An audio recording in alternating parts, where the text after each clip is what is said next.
안녕하세요. 오늘은 전세 사기 피해자가 된 뒤에 제가 실제로 했던 활동들에 대해 이야기해 보려고 합니다. 거창한 건 아니고 그냥 그때그때 기회가 닿아서 뭐라도 해보려고 했던 활동들이에요. 첫 번째로 처음에 제가 했던 건 보증보험 미가입 전세 사기 피해자 오픈 채팅방에 들어간 거였습니다. 그때는 진짜 나만 당한 거 아닐까? 이 생각이 제일 컸어요. 그런데 들어가 보니 생각보다 훨씬 많은 사람들이 같은 일을 겪고 있더라고요. 정말 다양한 상황에 처한 피해자들이 모여서 서로 정보를 공유하고 있고 상담했던 변호사보다 훨씬 정확한 정보를 주셔서 정말 깜짝 놀랐어요. 처음에는 저도 그냥 눈팅만 했어요. 그냥 이런 경우 저런 경우도 있구나 하면서 읽기만 했습니다. 근데 그 안에서 어떤 분은 소송을 준비하고 있고 어떤 분은 집이 이미 경매에 넘어갔다고도 하고 어떤 분은 이미 이사까지 하셨더라고요. 그래서 저도 이것저것 혼자서 해결하지 못한 부분들에 대해 물어봤고 정보도 진짜 많이 얻었어요. 어디에 신고해야 하는지, 어떤 서류를 준비해야 하는지, 어떤 지원이 있는지 등등 그런 것들을 그 채팅방에서 처음 알게 됐어요. 혼자라서 막막하신 분들은 카카오 오픈 채팅방에 검색하면 찾으실 수 있으니 상황도 공유하고 도움도 받아보시는 걸 추천해요. 혼자 알아보면 하루 종일 검색해도 정답이 안 나오는 느낌이었는데 그 채팅방에서는 이거 먼저 하세요, 이 서류 꼭 챙기세요 이런 식으로 현실적인 조언을 많이 받을 수 있었어요. 그게 정말 큰 도움이 됐습니다. 그러다가 한 번은 저희 피해 상황을 아시는 기자분이 연락을 주셨어요. 전세 사기 피해 사례를 취재하고 싶다고 하셔서 피해자분들 몇 명을 모아서 직접 만나 인터뷰도 했습니다. 그때는 솔직히 좀 기대를 했어요.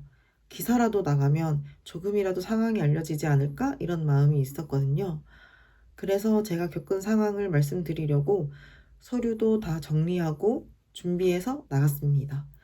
인터뷰를 하다가 알게 된 사실인데 그 기자분이 저희 임대인이랑 친하지는 않지만 안면이 있던 사이였던 거예요. 아마 같은 금천구에 살고 계셔서 그런 것 같아요. 이때 진짜 깜짝 놀랐어요. 세상이 정말 좁구나 느껴졌습니다. 결국 그 인터뷰는 조금의 언쟁을 남기고 흐지부지 끝나버렸어요. 그때 처음으로 이 싸움이 생각보다 더 어렵겠구나 하는 현실감이 확 들었던 것 같아요. 또 저희 피해자 모임을 대표해 주시는 분께서 금천구 의원님과의 면담을 어렵게 잡으셨고 의원님의 보좌관님이랑 3번 정도 이야기를 나눴습니다. 그때는 제가 겪은 상황이랑 이 건물이 어떤 구조였는지 그리고 왜 이런 일이 생겼는지 차근차근 설명을 드렸어요. 저만 건물에서 피해자가 안 되는 이유라든지 건물 관리가 안 되고 공동 전기가 관리가 안 되면서 엘리베이터가 끊기고 공동 현관문이 멈춰버리는 등 이런 부분에 대해서도 건의를 했고 면담을 했습니다.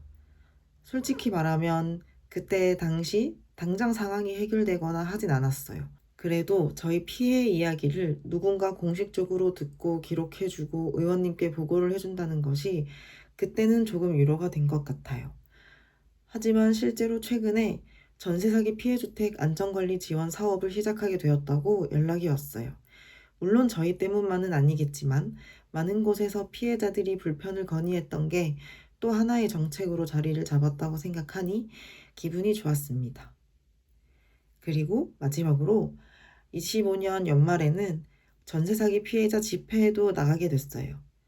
25년 12월 4일 국회의사당에서 열린 전세 사기 특별법 연내 개정 촉구하는 집회에 참석했어요. 특별법 개정안이 연내 개정이 되진 않았지만 참석만으로도 정말 뜻깊은 집회였습니다.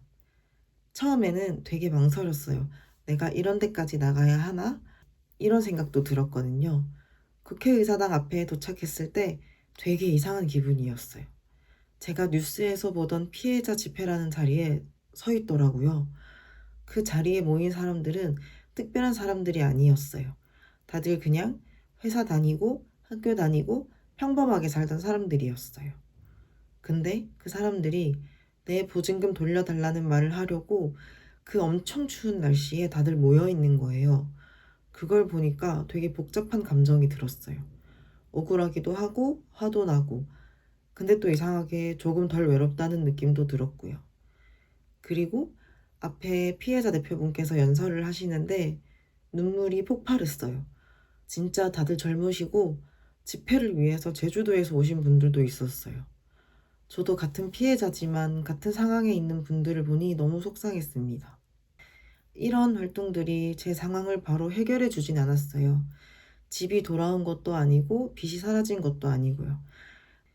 근데 그 과정들 덕분에 혼자 방 안에서 아무것도 못하고 끙끙대는 시간은 조금 줄어든 것 같아요. 나도 도움이 되고 있구나, 이 느낌이 생각보다 큰 힘이 되더라고요. 앞으로 이 과정이 어떻게 흘러가는지 계속 기록해 보려고 합니다. 다음 이야기에서 또 만나요. 감사합니다.